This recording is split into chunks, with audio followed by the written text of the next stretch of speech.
हाँ सेंटर पे आया करो भाई वाह। अगर जिसे अज कमेटी पूरी सबका अगर सिक्के माजरे वाले भी पूरे सख्त हो गए थे क्योंकि भाई जे सख्त ना होंगे तो 9:30 बजे का फिर दूसरा राउंड क्लीयर नहीं होना सीगा। छे नूं भी परवाले दे विच एडे जेहड़ी सख्ताई वरती जाऊगी। सतनाम पूनिया नाल गुरदीप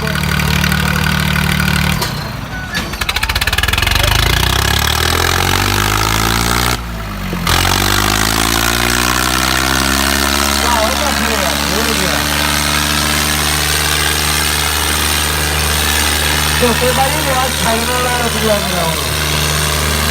क्योंकि भाई दोनों ट्रैक्टर का एक वीर पहुंचा दे ग्राउंड ਦੇ ਵਿੱਚ ਜਿੰਨੇ ਵੀ ਸਾਡੇ ਵੀਰ ਘੁੰਮ ਰਹੇ ਨੇ ਬਾਉਂਸਰ ਵੀਰਾਂ ਨੂੰ ਬੇਨਤੀ ਹੈ ਕਿਆ ਹੁਣ ਇਹ ਤਾਂ ਆਸਤੇ ਹੋਊਗਾ ਮੇਰਾ ਖਿਆਲ ਐਂਡ ਹੋਊਗਾ ਅੱਜ भाई चन्नी 53 ਦਾ ਤੇ ਗੱਗੀ ਡੈਡੀ 855। ਸਾਡੇ ਕੋਲ ਪ੍ਰੀਤ ਚੀਮੇ ਦਾ ਡੈਡੀ ਸਰਵਜੀਤ ਚੀਮਾ ਉਹ ਪਹੁੰਚਿਆ ਏ ਦਿਲੋਂ ਧੰਨਵਾਦ।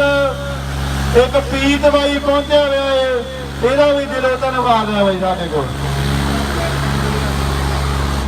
ਆਦਰ ਗੱਗੀ ਕਾਰਤੂਸ ਜਿੱਤ ਗਿਆ ਜੀ।